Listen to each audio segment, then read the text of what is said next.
High বন্ধুরা, দেখো আমি এই যে এটা কি যাবো তো ছোট ছোট পুঁটি মাছ ভালো করে কেটে বেছে ধুয়ে ঝুড়িতে করে রাখলাম যাতে জলটা ঝরে যায়। আর আমি এতে নিয়েছি, দেখো, লঙ্কার গুঁড়ো, হলুদের গুঁড়ো আর নুন, আর নিয়েছি পেঁয়াজ, আর হয়েছে রসুন, এটা মিক্সড করে। আর এদিকে নিয়েছি কলা পাতা। কলা পাতা একটুখানি তেল দিয়ে দেবো, এই দেখো কলা পাতা তেল দিয়ে দিচ্ছি। আর এইটার ভিতরে আমি সব রসুন পেঁয়াজ সব দিয়ে এই যে নিচে এই যে সব মেখে দেবো। নুনও দিয়ে দিয়েছি আর মাছটাও দিয়ে দেবো। আগে একটু মেখে তেল দিয়ে দিয়েছি, এটা দেখো তেল দিয়ে দিয়েছি, তেল দিয়ে দিলাম।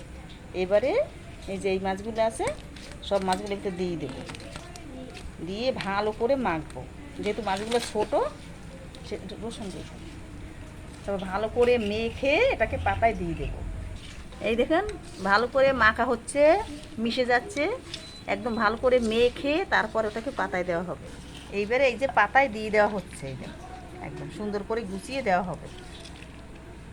এই দেখো দেওয়া কমপ্লিট হয়ে গেছে, কত সুন্দর করে সাজিয়ে দেওয়া হলো। দেখো কত সুন্দর করে সাজিয়ে দেওয়া হয়ে গেছে। এই দেখো উনান উপরে বসিয়ে দিয়েছি।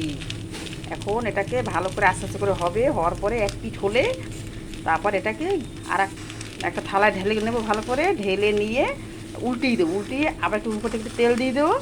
তেল দিয়ে আবার তলার দিকটা ভালো করে হবে, হওয়ার পরে এটাকে নামিয়ে দেবো। এটাই হয়েছে কলা পাতা করে এরকমভাবে মাছটা ভাজতে হয়।